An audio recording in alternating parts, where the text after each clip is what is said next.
ఇది మంగ్లీ గారు రాసింది, మీ మంగ్లీ. దీంట్లో ఏముంది?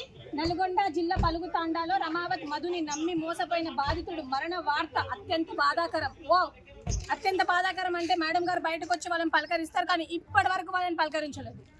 ఒక దుర్మార్గుడు అని తెలియక మాట్లాడిన పాపానికి వాడు పట్టుబట్టి పిలిస్తే నా బ్యాండ్ టీంతో కలిసి కేవలం ఒక పూట భోజనం తిన్న పాపానికి భయంకరమైన క్షోభ అనుభవిస్తున్నాను.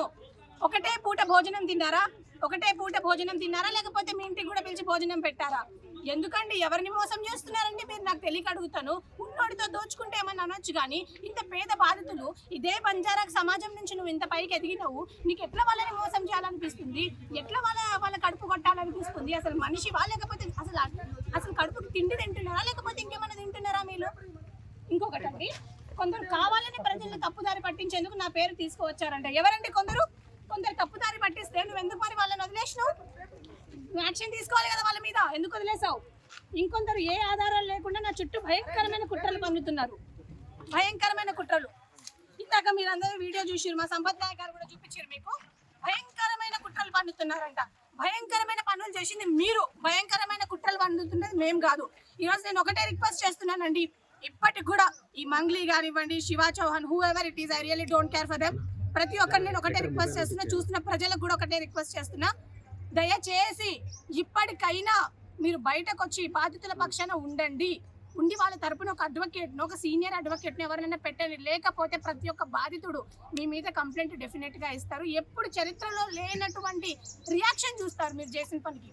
సో నేను రిక్వెస్ట్ చేస్తున్నాను, I'm requesting all the government agencies and the investigation agencies ఏవైతే ఉన్నాయో ప్రతి ఒక్కరు దీన్ని చాలా సీరియస్ యాక్షన్ తీసుకొని, ఎవరైతే బాధితులు 100-200 కాదండి, 1000 మంది ఉన్నారు, కొన్ని కోట్ల ట్రాన్సాక్షన్ జరిగింది.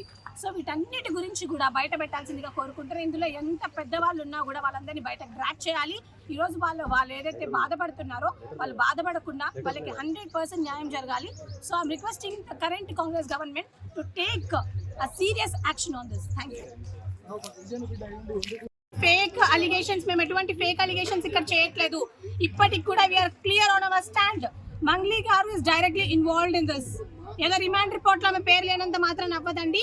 ఇప్పుడు నా పేరు ఉందండి, నా పేరు చెప్పుకొని ఎవడో వచ్చి ఏదో స్కామ్ చేస్తాడు, పైసలు దొప్పుకొని తింటాడు, అప్పుడు నా రెస్పాన్సిబిలిటీ ఉంటుంది కదా మినిమం. ఈరోజు మంగ్లీ గారు పేరు చెప్పుకొని ఇన్ని డబ్బులు తండుకున్నప్పుడు మరి ఆమె రెస్పాన్సిబిలిటీ ఉంటుంది కదా. ఇంతమంది మొన్న మీరే తండాలకు పోయారు, అక్కడ తండాలలో అడుక్కుంటుంటే చెప్తుంటే వాళ్ళు ఏమంటున్నారండి, మరి ఎందుకు వచ్చినావు మా ఇంటికి 3-4 సార్లు అని అన్నారు. ఇదే శివ చౌహాన్ అంటాడు మా అక్కకి దీనికి సంబంధం లేదు అని చెప్పేసి. ఉందా లేదా అనేది చూస్తున్న ప్రజలందరూ గమనించాలా. నేను ఒకటే రిక్వెస్ట్ చేస్తున్నా, I'm requesting the chief minister of Telangana Revanth Reddy గారు, ఎవరైనా కానివ్వండి, అది మంగ్లీ కానివ్వండి, ఇంకొకటి కానివ్వండి, ఈ రమావత్ మధు అనే పర్సన్ కి అండ్ ఎవరైతే ఇందులో ఇన్వాల్వ్ అయి ఉన్నారో వాళ్ళంతటి ఎమ్మెల్యేలు కానివ్వండి, మినిస్టర్స్ కానివ్వండి, ఎంపీలు కానివ్వండి, ప్రతి ఒక్కరిని లాగాల్సిందిగా కోరుకుంటున్నాము. ఏదైతే 10% ఓట్ బ్యాంక్ ఉందో మా ఎస్టీ ఓట్ బ్యాంక్, అది చాలా చాలా ఇంపార్టెంట్. ఈరోజు గవర్నమెంట్ ఈరోజు కాంగ్రెస్ పార్టీ గద్దెనెక్కిందంటే ఇట్స్ ఓన్లీ బికాస్ ఆఫ్ అస్.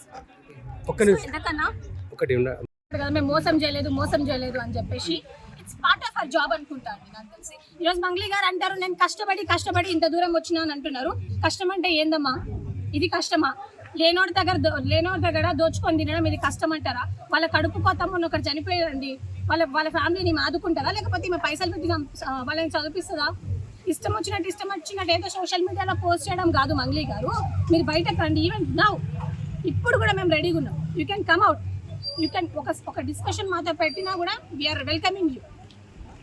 అంటే హనుమంతుడి మీద ఒట్టేసి మరీ చెప్పింది కదా, హనుమంతుడి మీద ఒట్టేసి మా ఇష్టదైవమే వదిలేస్తున్నాను. మీరే ఇందాకనే వాళ్ళ బ్రదర్ అన్నారు మాకు దీనికి ఎటువంటి సంబంధం లేదు, నేను హనుమంతుడి భక్తుని, నేను శివరాజ్ భక్తుని, నేను తులజా భవాని భక్తులని ఇంకోసారి చెత్త మాటలు మాట్లాడితే, మా దేవుళ్ళ మీద ఒట్లేసి చెత్త అబద్ధాలు చెప్తే మాకు చెప్పు తగ్గుతుందని చెప్తున్నాను నేను వాళ్ళకి. చాలా సీరియస్ వార్నింగ్ చేస్తున్నా వాళ్ళ తమ్ముడికి కూడా. అసలు ఏమనుకుంటారండి నాకు అర్థం కాదు. జాతి పరువు మొత్తం తీసి మళ్ళీ పై నుంచి ఇదంతా ఏంటంటే పంచాయతీ. ఈ రోజు నేను ఒకటే రిక్వెస్ట్ చేస్తున్నాను గవర్నమెంట్ కూడా, ఇలాంటి చెత్తగాల మీద యాక్షన్ తీసుకోవాల్సిందిగా కోరుకుంటున్నాను.